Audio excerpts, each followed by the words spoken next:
Yarek's boots echoed down the metal corridor as he returned from his late patrol. The docking bay lights flickered in the chill, painting long shadows across the cold floor. He felt the usual weariness in his bones after a 12-hour shift, but something in the air made him pause. At the far end of the bay, under a pile of discarded crates, he saw a small shape huddled in the gloom. He slowed his steps, heart tightening when he saw a woman and 2 children curled against each other. The woman's coat was torn, her hair matted with dirt. One child, a boy of 7, clutched the woman's arm. A younger girl pressed against her side, eyes wide with fear. Yarek's hand hovered near his communicator. Protocol demanded he report stowaways immediately. But when the woman raised her head, Yarek caught the raw plea in her eyes. She looked as if she had run for days without rest. He felt the familiar conflict, duty versus compassion. The station's AI voice announced over his security. Breach detected. Report immediately. His finger trembled above the button. The woman moved to her knees and held out a trembling hand. "Please," she whispered, voice thick with exhaustion. "My children, they are so hungry. I have nothing left." Her words were simple, but they cut deeper than any warning siren. Yarek could almost taste the bitterness of hunger in the air. He glanced at the children. The boy's face was streaked with tears and dust. The girl shivered, too weak to speak. Drek swallowed hard and stepped forward. He crouched down so he could speak at eye level. "What happened?" he asked. Softly, the children flinched at his helmet's visor. The woman's hand tightened around hers. "Mara?" she said, voice cracking. "I am Mara. We came from Colony Delta. The solar storm." She paused, eyes closing as she fought back tears. "It destroyed our camp. We lost everyone." She swallowed and looked at Yarek. "I only want a place to rest. Food. A chance. To keep my children alive." Yarek's chest ached. He remembered his own sister's hungry eyes the day he left Earth behind. He remembered the promise he made to keep her safe. He looked at the station's security feed floating on his visor. He could see the commander's orders. No unauthorized arrivals. But he also saw the humanity in Mara's gaze. "Follow me," he said, voice calm. He offered his gloved hand. Mara hesitated, glancing at the children, then pressed her palms against his. He led them along a maintenance corridor lit by dim red lights. The AI broadcast locked doors behind them with a metallic thud. The station would think he had locked them out. As they walked, Yarek whispered stories of human explorers who faced darkness and fear, but survived through courage and kindness.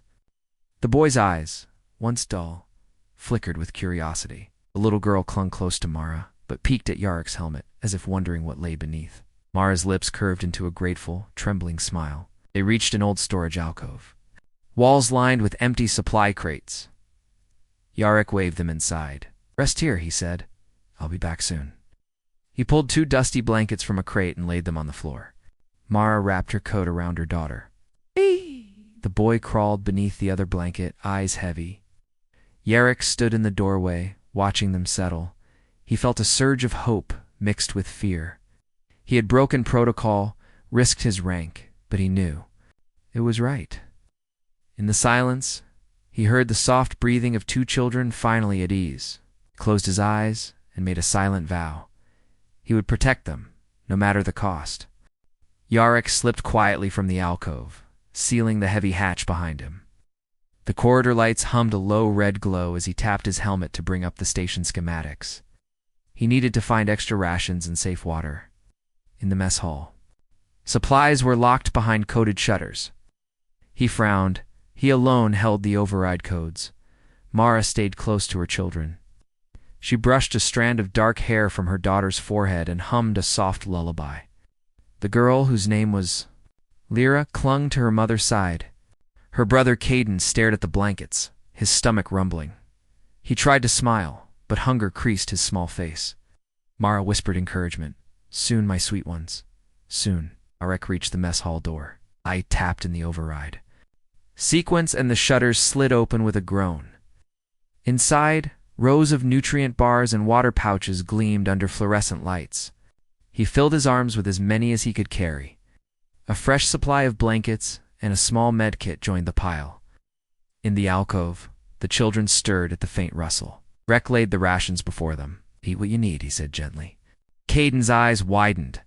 He grabbed a bar and tore it open, chewing quickly as tears slid down his cheeks. Lyra nibbled slowly, tasting sweetness she had not felt in days. Mara watched Yarek carefully. "Why are you helping us?" she asked, voice barely above a whisper. Yarek knelt beside her. He lowered his visor so she could see his eyes.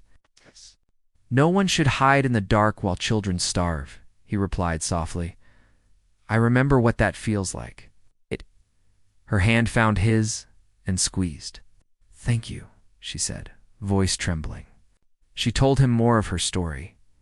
How the solar storm had stripped metal from the colony's walls. How families had fallen ill when the water pumps failed. How she had carried her children through miles of scorched terrain. Each detail was a heartbreak. Yet her voice held calm resolve. Overhead, the station's public announcement system crackled. "Lieutenant Yarek Solari. Report to security office immediately." The command cut through the alcove like a whip. Yarek's jaw tightened. He stood, gathering empty wrappers. "Stay here," he ordered. "Don't move." He closed the hatch with a decisive thud that muffled the children's questions.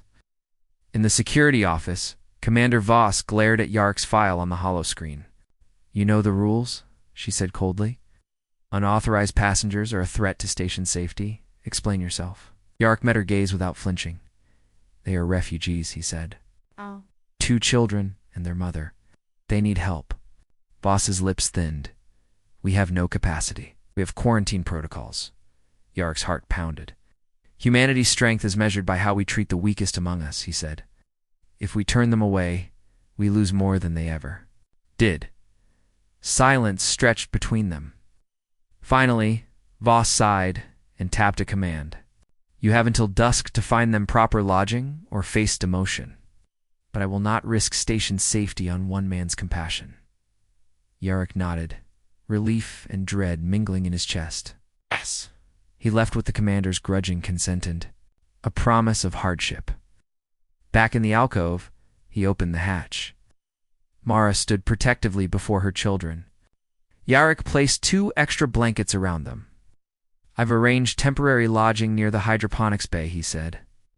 "It's not perfect, but it's warm and away from prying eyes." Mara's eyes shone with gratitude. She took his hand and pressed it to her heart. "You've given us hope," she whispered.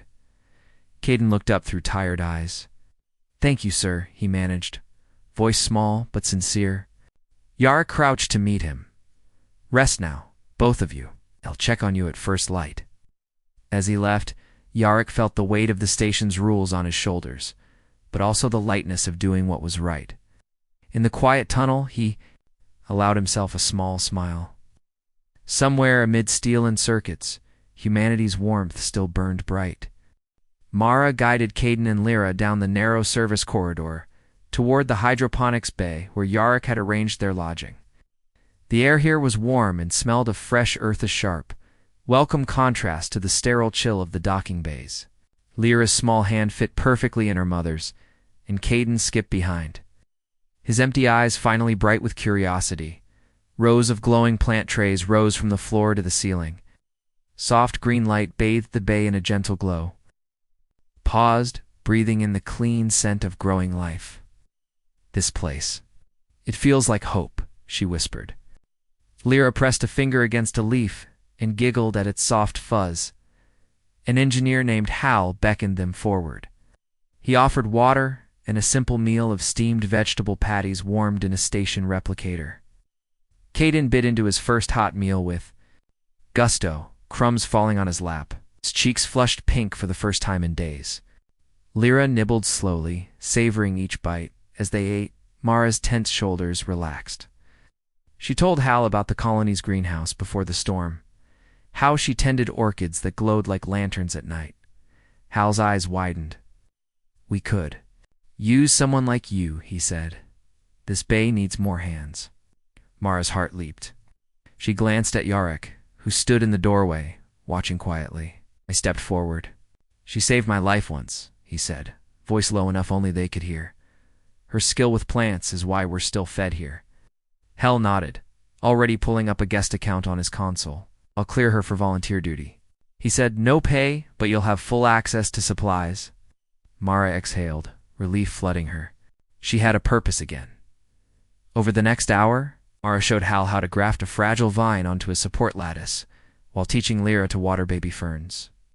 Caden, fascinated, helped repack potted roots in nutrient-rich soil. Each small task brought laughter or at least the beginnings of smiles to their faces. Yarrick watched from the threshold, feeling pride and warmth. He remembered the day he first ran patrols here, never expecting to see such tender growth in the heart of cold metal. He wondered if he had been too strict before, valuing rules over people. When Lyra's fern sprouted its first new leaf, she threw her arms around Mara's neck. Mara hugged her back, tears shining in her eyes. Caden joined, wrapping his arms around both of them. Yorick stepped closer and gently placed a hand on Mara's shoulder. You're home now, he said softly. Mara turned to him, gratitude shining. You saved us, she whispered. You gave us a chance. Jarek shook his head. You saved yourself, he replied. You never gave up on them. A sudden alarm echoed through the bay on equipment check overdue. Hal frowned and rushed to his console, fingers flying over controls. False alert, he muttered, as the light steadied. Yarrick felt a surge of protectiveness. He would stand guard if needed. After the work slowed, Yarrick led Mara and the children to a small rest area, complete with reclining chairs and a soft blanket. He produced a tiny recorder and played a simple lullaby from Earth. The melody floated among the plants as Lyra's eyes drooped and Caden yawned. Mara smiled, brushing Lyra's hair from her face. They can sleep here, she said. Thank you. Yarrick knelt beside them. Tomorrow I'll bring you more supplies, he promised. And I'll talk to the commander about making your position official. Mara's eyes filled with hope. I will work every shift, she vowed. I will repay this kindness. Yarrick rose, placing a protective hand on her shoulder. You already have, he said, as Yarrick left the hydroponics bay. He paused at the doorway, glancing back at the small family nestled among the green leaves. In that quiet, verdant room, he saw not refugees hiding in the dark, but a family rekindling life, and in that, he found his own faith in humanity restored. Mara spent the morning tending seedlings in the hydroponics bay alongside Hal.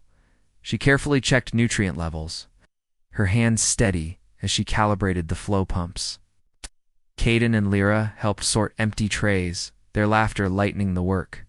For a few hours, family felt normal again, till the station's PA system cut through the green hush with a crisp announcement. All personnel to the central hub for a meeting on revised quarantine protocols. Commander Voss's voice carried an edge that made Mara's heart tighten. Rex stood beside her at the bay exit, brow furrowed. Stay close, he murmured, guiding them down the corridor bathed in cold white light. Even. The plants fell away behind them as they walked. In the central hub, officers and engineers clustered around a circular table. Lynn, the commander's second-in-command, stood beside Voss, arms crossed.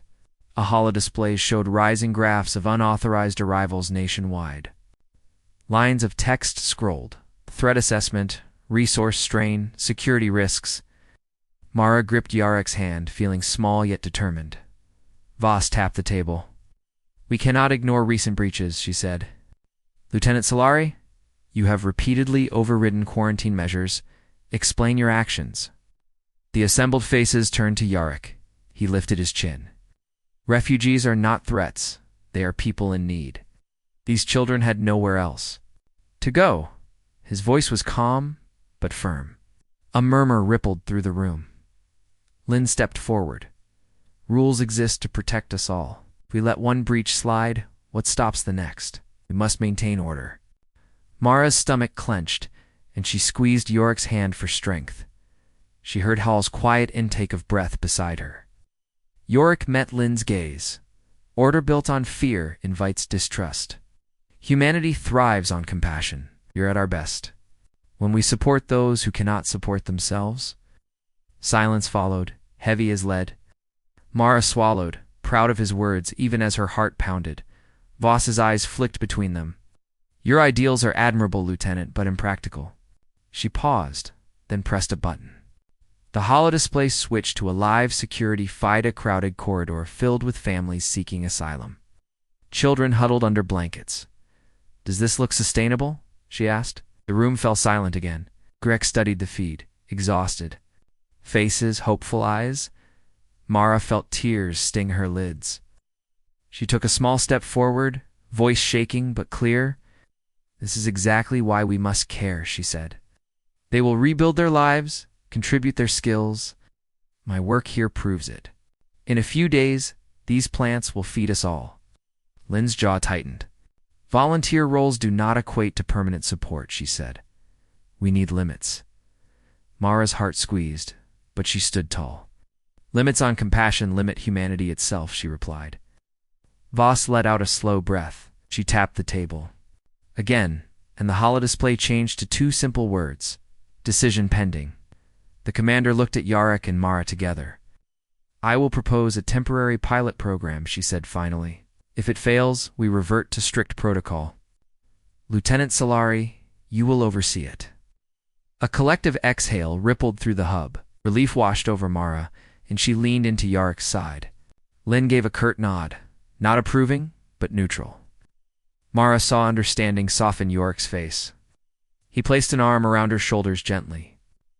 As the crowd dispersed, Hal fell in beside Mara, whispering, You did it. She nodded, tears slipping. Free.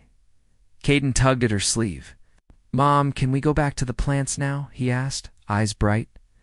Lyra nodded eagerly. Yarek knelt to their level. Yes, he said, handing each child a small spray bottle. Ash, let's help our new friends grow. Mara smiled and led her children back down the corridor that now felt less forbidding. Yarek followed, pride in every step. Though rules had been tested, compassion had won a reprieve. In the gentle green glow of the hydroponics bay, Mara felt promise seed itself in her heart once more. Here, humanity's spirit would continue to bloom. Mara woke early and hurried to the hydroponics bay, where Yarek and Hal were already testing nutrient flows. Soft green light filled the room as Mara checked each plant's roots and leaves for signs of health. She moved slowly but with purpose, her fingers gentle on each stem. Around her, other station volunteers watched and took notes, eager to learn from her skill. The pilot program had begun in earnest, and hope pulsed in every corner. Yarek arrived with a fresh supply of seedling trays and placed them on a raised platform. He nodded to Mara. Ready? He asked. Mara smiled and answered, yes. Together, they demonstrated how to graft young vines onto support hooks so they could climb and grow strong. Nearby, Hal explained the process to two engineers, marking schematics on a transparent display. The bay hummed with soft conversation and the scent of new life. Caden and Lyra followed Mara through the bay, each carrying a small watering can. Today was their first day helping formally. Lyra paused at a bright orange pepper plant. Can I trim this? She asked. Mara knelt and guided Lyra's fingers to pinch a spent blossom. Just here, she said gently. Lyra laughed when a drop of water fell on her nose. Caden helped sweep fallen leaves, proud to contribute. Even the youngest voices felt like part of a family. Midday brought Lynn into the bay. She watched quietly as volunteers worked under Mara's guidance. Her arms remained folded as she observed each station, grafting, watering, and data logging. Mara caught Lynn's eye and offered her a sample of the veggies grown here. Lynn hesitated, then tasted a raw lettuce leaf. Her brow furrowed. It's fresh, she admitted, surprising herself. Volunteers exchanged relieved looks, as if a small crack had formed in her doubt. Commander Voss arrived soon after, clipboard in hand. She inspected the glowing plant trays and equipment logs. Mara explained how each section improved food security and morale. Voss listened, arms still crossed, but when she lifted a tomato and bit into it, her stern mask slipped. Flavorful, she acknowledged. For a moment, the commander's rigid exterior softened. Yarek stood by, chest swelling with cautious pride at this small victory. That evening, disaster struck. A power fluctuation in the life support grid sent the bay's lights flickering. The hydroponic pumps slowed and alarms blared. Volunteers froze, fear in their eyes. Mara's heart raced. She looked at Yarrick, who sprinted to the main console. Together, they rerouted emergency power through backup lines. Mara instructed volunteers to secure delicate seedlings. Water flow resumed, lights steadied, and the pumps whirred back to life. The bay exhaled in relief. After the crisis, Hal gathered everyone around a table piled with fresh greens and protein packs. He raised a glass. "To Mara and Yarrick," he said, "for saving our plants and our program." The volunteers cheered. Mara blushed, wiping tears from her eyes. Children clapped too, faces alight. Caden hopped onto a crate and proclaimed, "We did it." Lyra hugged her brother. In that moment, walls between refugees and station staff vanished under the warmth of shared triumph. That night, Mara tucked Lyra into a soft sleeping pod and kissed her brow. Caden pressed his hand against Mara's cheek. "Mom, I'm happy here," he whispered. Mara held him close. "Me too, my brave boy," she replied. She looked at Yarrick standing in the doorway. He offered a small smile, fatigue in his eyes but hope in his heart. Mara realized her family had found a new home and new friends. Alone in the bay, Yarrick walked past the rows of thriving plants. He paused to touch a leaf, feeling its smooth surface under his fingertip. He remembered the early days of his career, when rules felt more important than people. Now he saw that growth of plants, families, and spirits was the true measure of success. He tapped his communicator. "Commander Voss, the program is stable. The plants are healthy." Voss's voice crackled back. "Excellent work, Lieutenant. I will recommend extending the pilot indefinitely." Drek exhaled, relief flooding him. He turned and saw Mara at the entrance, watching him with pride. He walked to her and took her hand. "We did it together," he said softly. Mara nodded. "Our children will grow up here," she whispered. Yarrick squeezed her hand and looked at the smiling seedlings. In their glow, he saw humanity's strength shining brighter than any star. Mara awoke to the gentle hum of the hydroponics bay's lights. Today was the day she would teach the first official gardening for survival class. She dressed quickly, smoothing her jacket, and gathered small seed packets and simple tools.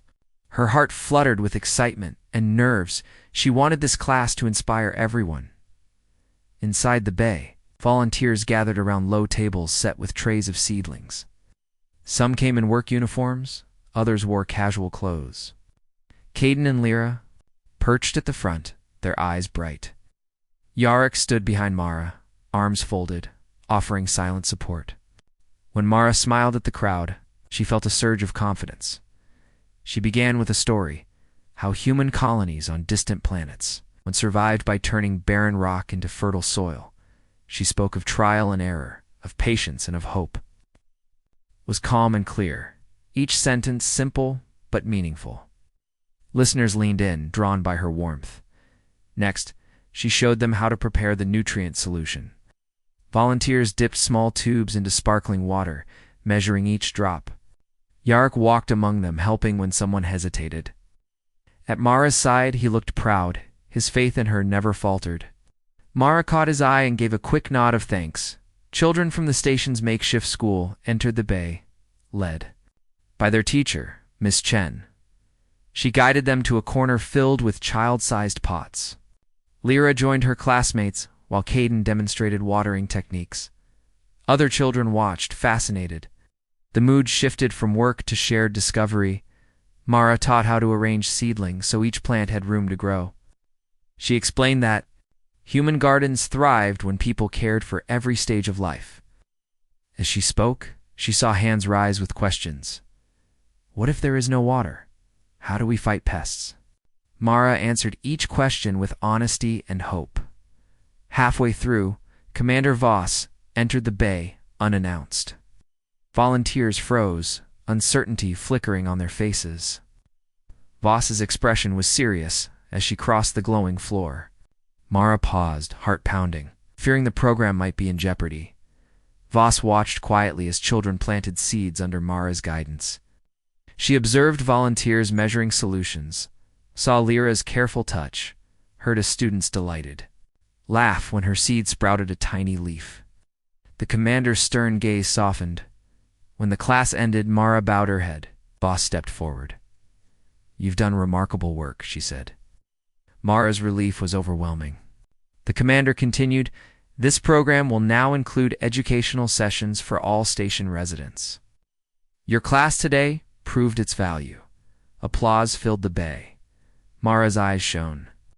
She glanced at Yarek, who grinned broadly. "Kaden." Lyra ran into Mara's arms, cheering. Mara hugged them both, her heart warmed by their joy. The volunteers joined, clapping as one family. Later, Mara and Yarek walked along the station's observation deck. Beyond the glass, stars shimmered against the void. Mara leaned on the railing, watching meteor streaks cross the sky. She thought of her lost colony and how she had built something new here. Yarek stood beside her, hand on her shoulder. "You changed this place," he said softly. Mara exhaled, feeling the weight of his words.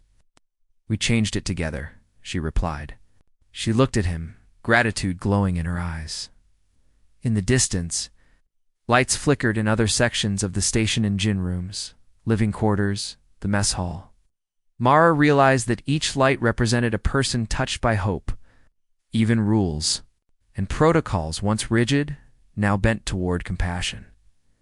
As they returned to the hydroponics bay, Mara thought of tomorrow's class, seed sharing and community gardens.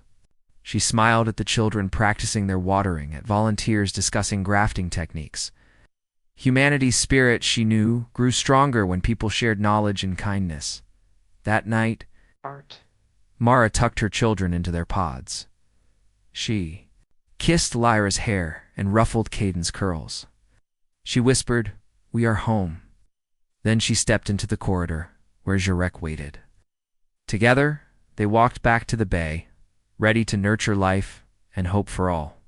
Mara rose before dawn, the hydroponics bay's soft green glow guiding her steps. Today marked the final evaluation of the pilot program. She moved among the plants, checking each stem and leaf as though greeting old friends. Caden and Lyra followed, carrying small clipboards to record growth data. Their pride was clear in every careful note they wrote.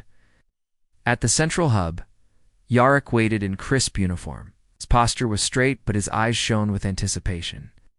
Officers and engineers gathered around a long table covered in trays of fresh produce, seedlings, and colorful charts. Commander Voss stood at the head, her expression serious yet not unfriendly. Mara took a steadying breath and stepped forward to begin her report.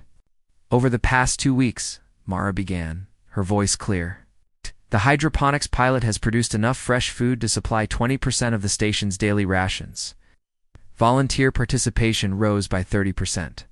Community morale has never been higher." She pointed to the charts showing steady upward trends. The crowd murmured in approval, and even Lynn's stoic face hinted at a smile. She let the data sink in before continuing. "Beyond numbers, look at these." Mara lifted a tray of thriving microgreens. "These are gifts from the volunteers who tended them. Each leaf represents someone learning to care for plants, for each other." She set the tray down and stepped back, giving space for silent admiration. Caden and Lyra approached, holding a small box of seeds they had collected from Earth archives. Lyra spoke first, voice bright. "We want to share these seeds with everyone on the station." She opened the box to reveal tiny packets labeled sunflower, carrot, tomato. Engineers leaned forward, intrigued by this simple but powerful idea. Commander Voss nodded thoughtfully. "A station-wide seed exchange could foster even more unity," she said. "We will integrate it into our ongoing programs." Round the table, heads bobbed in agreement. Mara felt tears prick her eyes at the gesture, proof that her family's struggle had blossomed into community strength. After the meeting, volunteers greeted Mara and Yarek in the corridor. Some held bouquets of edible flowers. Others brought baked goods made with the hydroponic greens. Each offer was a wordless thank you. Mara accepted them all, her heart full. Caden ran ahead to play with newfound friends, and Lyra skipped alongside Yarrick, chatting about tomorrow's lesson. That evening, the hydroponics bay hosted a celebration. Strings of soft lights twined among the plant racks. A long table was set with dishes made from the station's first full harvest: pepper stews, lettuce wraps, and zucchini bread. Music played through hidden speakers, old Earth songs mixed with soft alien melodies. People laughed, danced, and shared stories under the gentle glow.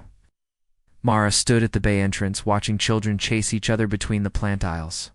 She spotted Lynn trying lettuce for the first time and grinning in surprise. She saw Hal explaining nutrient flow to a cluster of curious tourists. Yarrick joined Mara, wrapping an arm around her shoulders. "Look how far we've come," he whispered. Mara leaned into his side. "We did this together," she replied. She looked down at her children, now tired and happy. Caden clutched a small sunflower seedling. Lyra carried a petunia. Their eyes sparkled with wonder and belonging. In that moment, Mara knew they would tell this story for generations, the night they were given shelter, the days they rebuilt hope, and the families they united. As the celebration wound down, Commander Voss approached. She offered Mara a sealed envelope. Mara opened it to find official papers granting her permanent status as head horticulturalist. The station also recognized Rex's valor in advocating for compassion. Voss extended her hand. "Thank you," she said simply. Gratitude overflowing. Under the hydroponic lamps, Mara planted the sunflower seedling in a special pot marked Hope. Caden and Lyra knelt beside her, gently covering the roots with soil. Yarrick stood behind them, hand on Mara's shoulder. Together, they watched the tiny plant stand upright, reaching for the light. In the glow of new beginnings, Mara felt the last threads of fear and loss dissolve. Outpost Vega had grown from a cold outpost into a warm home. Rules still mattered, but they now served people, not the other way around. And as long as humans held compassion in their hearts, even the darkest nights would yield to a brighter dawn.